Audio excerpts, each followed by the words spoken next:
I wonder how many things we would get out of defeat, depression, bad habits, if we would just quit feeling sorry for ourselves, quit making excuses, and start moving forward. God is asking us today what He asked this man. Are you serious about getting well?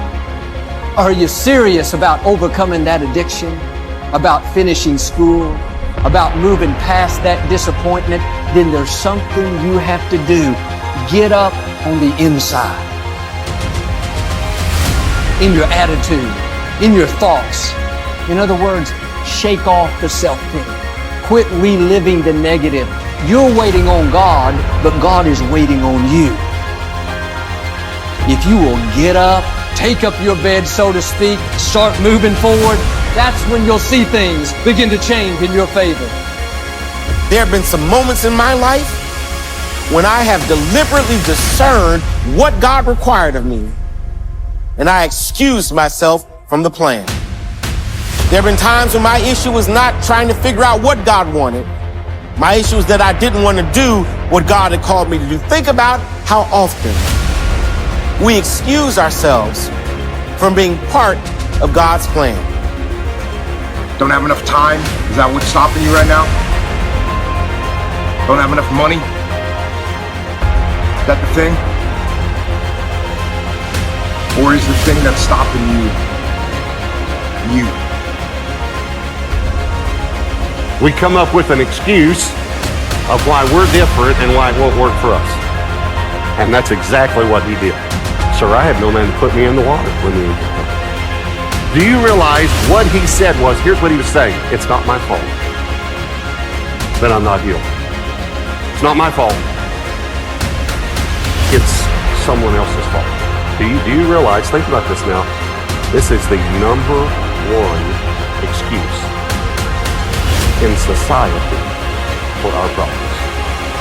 So many times we put our hopes and dreams in past experiences and the way we thought it should go.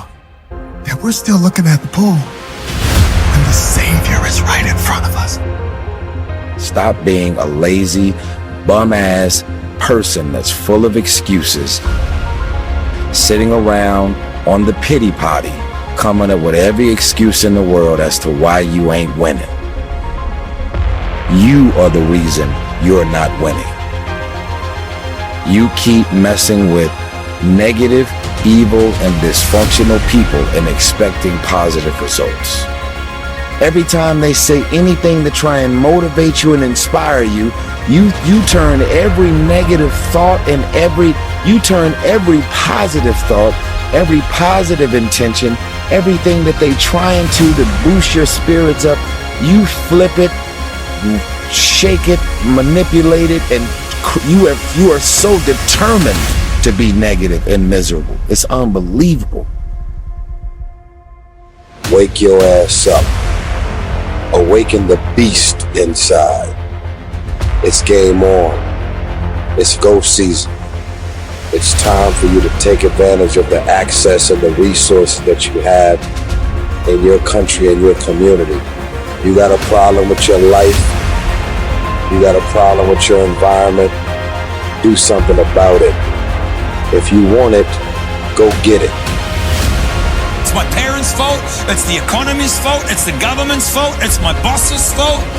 We need to take responsibility for our lives and eliminate their excuses so that we can step into that which God has prepared for us. Let's stop playing the blame game.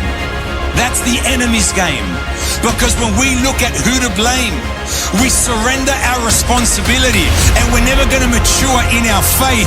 We're never going to transform our lives by the renewing of our mind, which is a personal daily decision, and step into that which God has prepared for us.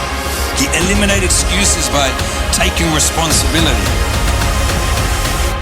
Quit telling yourself what you can't do, how you don't have the discipline, the training, the education. You have everything you need. You are well able. God has already put it in you. Things like, I'm not ready. I'm not the right person. It isn't the right time. Things that have flown out of my heart and out through my mouth that have limited my walk of faith and produced nothing more than frustration in my life.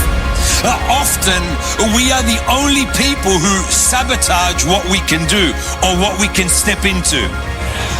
It's our human nature to seek to blame other things as to why we can't move forward. But what I've learned that in our humanity, we self-sabotage. We limit ourselves because instead of offering God our faith and our obedience, all we offer God are our excuses. I can't, I'm too old, I'm too young, I'm too fat, I'm too thin.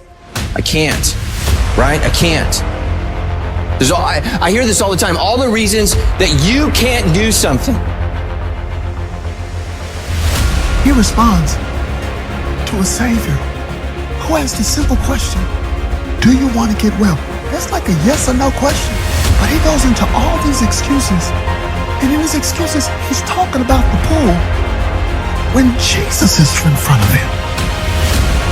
This is your chance. This is your shot. This is your moment. This is your time. This is your place. This is your opportunity. Stay on that basketball court. Stay on that football field. It's grind season, homies. The question is, are you just gonna look at this video and decide, wow, that was some powerful, and do the same thing? But it's a new day. It's a new day.